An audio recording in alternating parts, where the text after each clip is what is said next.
Hello, hello, and welcome back to Physics with ZUKI. Today we are going to be solving this big resistor problem challenge. But don't worry, after this lesson, you'll be able to simplify this circuit easy as pie. The first thing we need to learn about to simplify a circuit like this is equivalent resistances. This circuit looks super messy and complicated, so our goal is to find the resistance value that is equivalent to these four resistors. We can replace these four resistors with one single resistor, an equivalent resistor, that represents this circuit.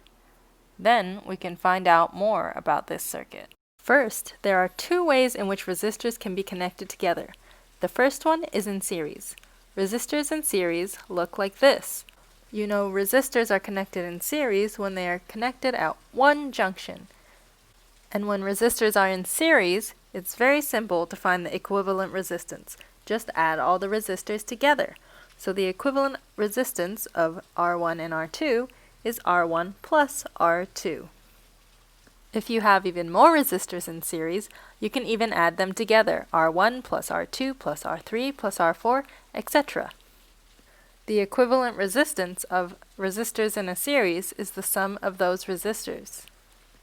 Now we move on to resistors in parallel. Resistors in parallel are connected to each other in two junctions, so they would look like this.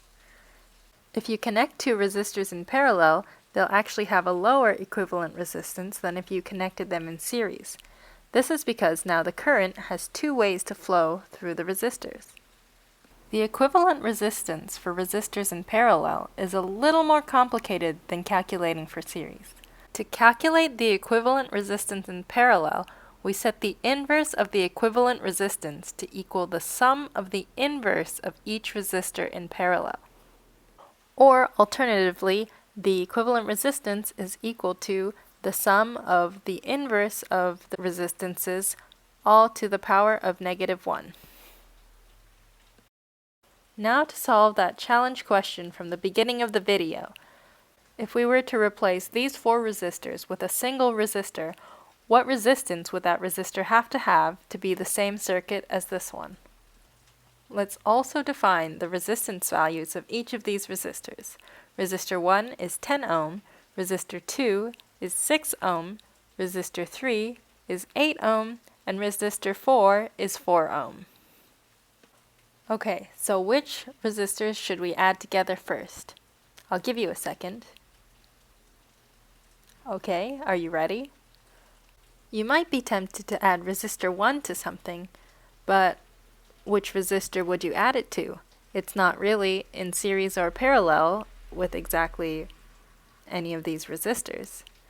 And you might want to add R2 to R3 and R4, but R3 and R4 are not single resistors either. They're not connected in series directly or in parallel with R2 either.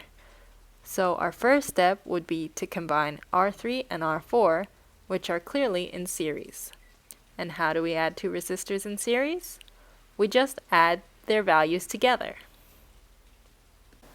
So the equivalent resistance of resistor 3 and resistor 4 in series is R3 plus R4, which is 8 ohm plus 4 ohm, which is equal to 12.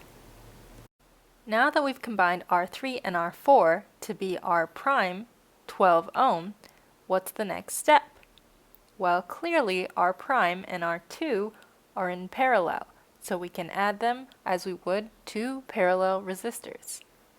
How do we do that? Well, the equivalent resistance is equal to the sum of the inverse of the resistors, all to the power of -1. And here, this is equal to 1 over 12 plus 1 over 6 to the power of -1, which is equal to 1 over 4 to the -1, which is just equal to 4. And this is very interesting, right? Because 12 plus 6 is much larger than 4. And this is what we predicted earlier when we said that combining two resistors in parallel decreases the resistance. And now we're only left with two resistors, R double prime and R1. And what do we do with two resistors that are clearly in series? We simply add them together. So once again, the equivalent resistance of two resistors in series, R double prime and R1, is R double prime plus R1. We have 4 plus 10, which is equal to 14. And that's our answer. The equivalent resistance of that big 4 resistor problem at the beginning can be replaced with one equivalent resistance of 14 ohm.